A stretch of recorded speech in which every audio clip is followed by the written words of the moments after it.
अवधूत चिंतन श्री गुरुदेव दत्त. सर्व साधक बंधू भगिनींनो, आपण वामनराज प्रकाशनची पुस्तकं वाचनात घेतो आहेत. सध्या आपण परमपूज्य सौ शकुंतलाताई आपटे लिखित फागुनके दिन 4 रे हे पुस्तक वाचायला घेतले आहे. त्यात अकबराची गोष्ट जी आली आहे की अकबराने असे स्पष्ट निर्भय वचन कधीच ऐकले नव्हते, एका स्त्रीकडून तर नाहीच नाही. आणि त्यामुळे त्याला अतिशय आनंद झाला की आपल्या राज्यामध्ये सुद्धा असे कोणीतरी आहे की ज्याच्याजवळ भगवत अधिष्ठान आहे.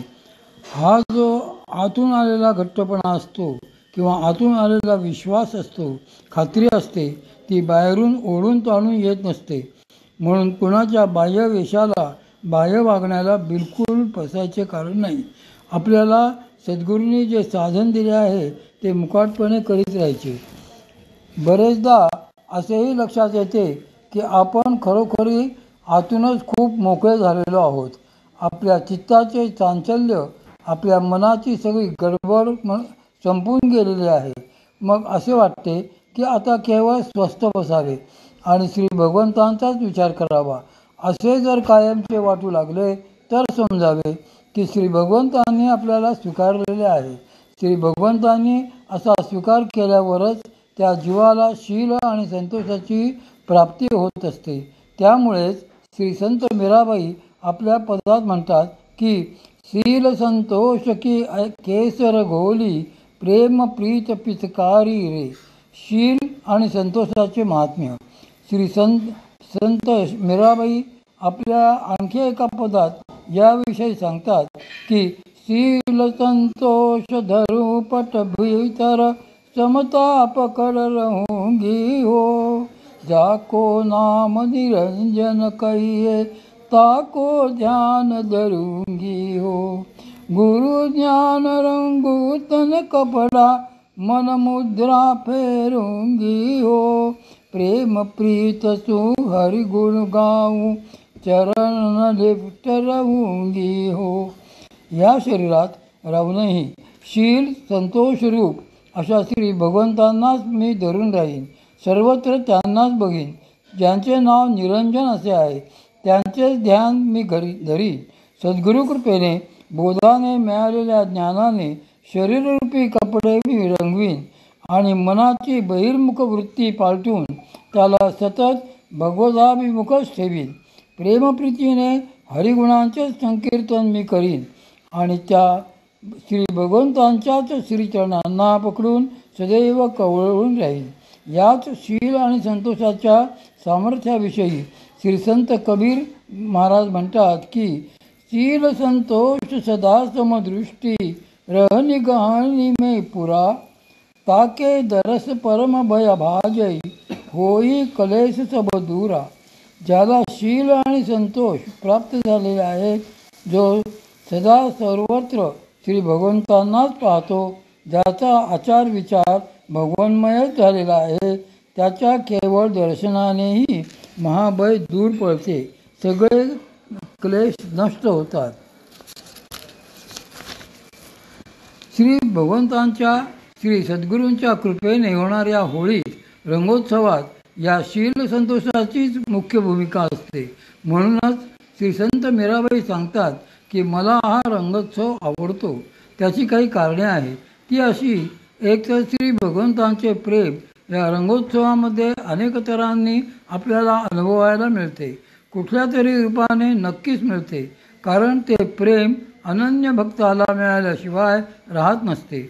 मग त्यांची आठवण जरी केली तरी निश्चितपणे आपल्या मनासारखे वाह्यात पोरसुद्धा गप्प बसते, एकदम शांत होते. त्यांची जर आतून अशी सतत अनावर आठवण होत गेली तर लक्षात ठेवावे की आपले साधन बरेच चालले आहे. त्याशिवाय काही हा अनुभव येत नसतो. श्री भगवंतांचा शोध. पण त्यांचे प्रेम जर कळायचे असेल तर मात्र गोपीसारखेच त्यांना अनन्य झाले पाहिजे. एकदा एका गोपीने असे ठरविले की आपण श्री भगवंतांना शोधायचे. कुठे शोधायचे? बघू तर खरं, चालायला सुरुवात करू. असा विचार करून ती बरीच लांबपर्यंत चालली. वाटेत 10-5 जणी तिला येऊन मिळाल्या. खरेच श्री भगवंतांना शोधायला हरकत नाही, कधीच भेटत नाही असे म्हणून सगळ्या निघाल्या. वाटेत थोड्या अंतरावर त्यांना एक कदंब वृक्षाखाली श्री राधाजी बसलेल्या दिसल्या. त्यांनी या सगळ्या जणींना विचारले, कुठे ग निघालात? त्या म्हणाल्या, श्री भगवंतांना शोधायला. श्री राधाजी म्हणाल्या, मी पण येऊ का ग तुमच्याबरोबर?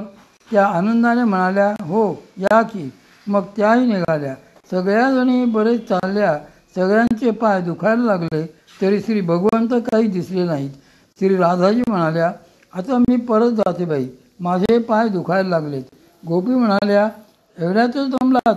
राधाजी हसून म्हणाल्या, हरले मी, जाते परत. असे म्हणून त्या परत निघाल्या आणि थोड्या अंतरावर येऊन एका वृक्षाखाली बसल्या.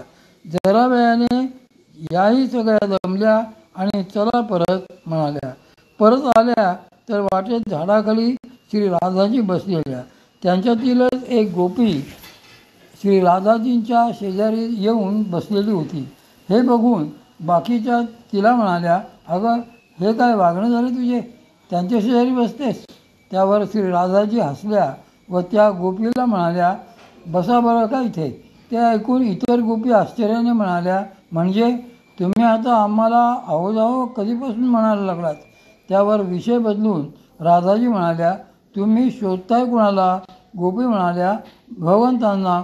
तुमच्या त्या श्रीकृष्णांना? राधाजी म्हणाल्या, हो त्यांना शोधताय होय. मग भेटेल का ते? नाही ना? अगं ते तर तुमच्याबरोबरच हिंडत होते की, म्हणूनच हिंडले तर मीही तुमच्याबरोबर. त्यांचे हे बोलणे ऐकून सगळ्या गोपी आश्चर्याने थक्क होऊन म्हणाल्या, काय सांगता?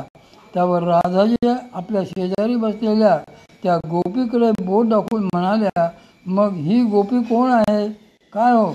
असे म्हटल्याबरोबर तिच्या जागी श्री भगवंत प्रगट झाले. मग राधाजी गोपीला म्हणाल्या, अगं मी तुमच्याबरोबर आले ते देव असल्याशिवाय येईल का? एवढे तरी तुम्ही लक्षात घ्यायचे. असे म्हटल्यानंतर शोध थांबला एकदाचा. सगळ्या मटकन खाली बसल्या आणि देवांना म्हणाल्या, अहो आम्ही नाना तऱ्हा करतो तुम्हाला भेटावे म्हणून, पण तुम्हाला कसे काहीच वाटत नाही. दगडाचे हृदय आहे का तुमचे? तुम्हाला आमची एवढी देखील कीव नाही का की या किती तऱ्हांनी आपण आळवतात, किती तऱ्हा माझ्यासाठी करतात, कृष्ण कृष्ण करीत हिंडतात आणि तरी तुम्ही आम्हाला एवढा त्रास देता? त्यावर श्री भगवंत हसून म्हणाले, अरे मी तर तुमच्याबरोबरच होतो, तुम्ही कुठे मला विचारलेत? ही नवी गोपी दिसते, कोण आहे ही? असे तरी वाटले का तुम्हाला? तुमचे लक्ष तरी होते का? विचारले असते तर मी प्रगट झालो असतो. मी तर सतत तुमच्याबरोबरच असतो आणि तुम्ही मात्र व्यर्थ इकडे तिकडे मला शोधता. याला मी काय करावे? देवांना प्रेमाचे अप्रूपच. असे हे श्री भगवंतांचे प्रेम कुठल्या रूपाने ते समोर येतील माहीत नाही. म्हणून समोर आलेल्या प्रत्येकाशी चांगलेच वागावे, नीटच वागावे, येणाऱ्याचे स्वागतच करावे. आपण जरी एखाद्याला अगदी ओळखत असलो तरी सुद्धा दुसरा तसाच जर समोर आला तर कसे काय कळणार की हा नाही तो आला आहे की हा वेगळा आहे? गोंधळच नको. म्हणून कोणीही समोर आले तरी नीटच वागावे, नाहीतर त्या गोंधळात कुठेतरी हे असे श्री भगवंतांकडे देखील दुर्लक्ष केले जाईल. असे नाही करू. गोपीच नाही, गोपीच्याच वेशात आहे, पण इतर कोणी तिचा चेहरा तरी बघावा ना. देव त्या गोपींना म्हणाले, एवढा वेळ हिंडलो, माझ्या देखील पायांचे तुकडे पडले, तुमच्यासाठी हिंडलो. का मी तुमच्यासाठी हिंडलो? तुम्ही शोधता आहात, पण मला कीव आली म्हणून तर मी तुमच्याबरोबर फिरतोच. असे जेव्हा प्रेम करावे तेव्हा देवांना ते मिळतेच. आपण जर देवावर प्रेम करत असू तर ते काय गावच्या पोलिसाला मिळणार आहे? नाही, ते देवांनाच मिळणार. आणि म्हणून आपण एक खात्री बाळगावी की आपण जे प्रेम करतो त्याचे श्री भगवंतांना अत्यंत अप्रूप असते. एकदा तरी देवा काय हो तुम्ही दिसत नाही असे कळवळून म्हणालात तर त्यांच्यासुद्धा हृदयात कुठेतरी दुखेल.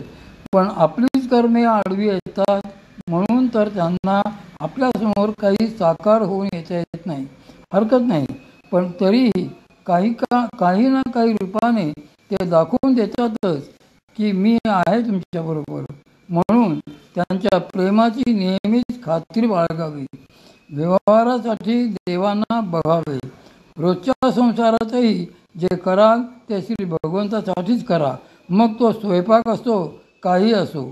मला आमचे हे फार ओरडायचे, म्हणायचे की घरात 4 जण आणि काय उगाच 5-6 माणसांचा स्वयंपाक करून ठेवतेस.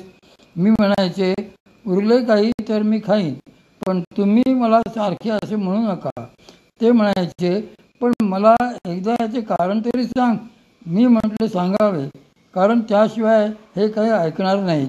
शेवटी नवरा आहे तो, सांगितलेच पाहिजे ना, म्हणून सांगितले. अहो, समजा कुठल्या तरी रूपाने मामा आले, कुठल्या तरी रूपाने भगवान श्री दत्तात्रय आले, कुठल्या तरी रूपाने श्री भगवंत आले आणि त्यांनी काही मागितले तर माझ्याजवळ काही नाही असे म्हणू का मी. आणि जर तिघेही एकदम आले तर त्यामुळे माझे मला करू देत असे सांगितल्यानंतर ते हसून मला म्हणाले, अगं असे कधी होते का. मी म्हणाले होईल नाहीतर न होईल, मला त्याचे काही घेणे देणे नाही.